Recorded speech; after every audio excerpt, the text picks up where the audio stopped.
বিশেষ করে আমাদের মায়েরাই ধানের শীষের কথা শুনে তো খুশি হয়। আল্লাহু আকবার। ওই জায়গাতে এক মা কি বললে আপনি জানেন? বাবার রোজা আছি, আল্লাহু আকবার। হ্যাঁ, তো রোজা থেকে করছি, আমি রোজা থেকে করছি ভোট দেবো ধানের শীষে। আমার আর একটা কথা, আমি 22 বছর বিধবা হয়ে আছি, আমার একটা ফ্যামিলি কার্ড দরকার। 100 বার। এই যে সুন্দর কথা বলছেন, আপনার কাছে ফ্যামিলি কার্ড হাতে আসবে, কোন নেতা ঘোরা লাগবে আমি বলে গেলাম আছে ডিসেম্বরের মধ্যে তাও ইনশাআল্লাহ। জি, ভালো থাকবেন।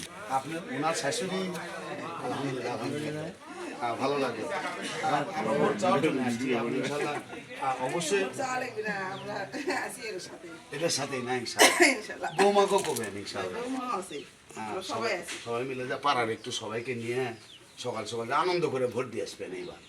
আর যেহেতু সরকার আমাকে তারেক জিয়া প্রধানমন্ত্রী, বুক ফুলে যায় ভোট দিয়ে আসবেন। দোয়ারে ইনশাআল্লাহ। কিসের মানুষ এই যে আমাদের বাদশা ভাই অনেক অনেক অনেক সৎ মানুষ, ন্যায় পরায়ণ, এনার অনেক জনপ্রিয়তা বগুড়ায়। এই জন্য এনাকে এবার দায়িত্ব দিয়েছে তারেক রহমান। আমাদের তো 2টা আসন ছিল প্রধানমন্ত্রী।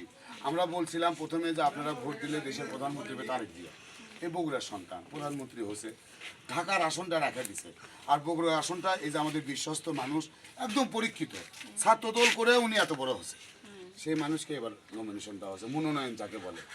9 তারিখে ভোট, এটি সকাল সকাল যে ভোট দিয়ে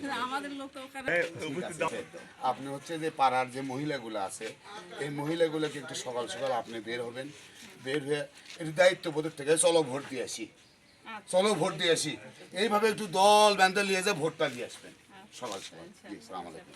ভাইয়ের মার্কা, ধানের শীষ মার্কা, আশা ভাইয়ের মার্কা, ধানের শীষ মার্কা, আশা ভাইয়ের কা, ধানের শীষ মার্কা, রাফি ভাইয়ের মার্কা, ধানের শীষ মার্কা, আশা ভাইয়ের মার্কা, ধানের শীষ মার্কা, বাস্তবায়ন মার্কা, ধানের শীষ মার্কা, বাস্তবায়ন মার্কা, ধানের শীষ মার্কা, বগুড়ার মার্কা, ধানের শীষ মার্কা, তারেক জিয়ার মার্কা, ধানের শীষ মার্কা। সবাই না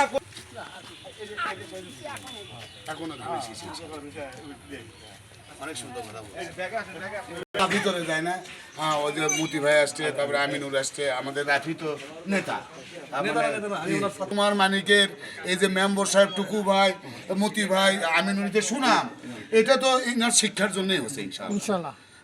আমার ভাইয়েরা আছে, স্যার আপনি দোয়া করবেন, আমার ভাইস্তে আছে, ইনশাল্লাহ অবশ্যই অবশ্যই বসেন। এটা হবে উপদেশটাই।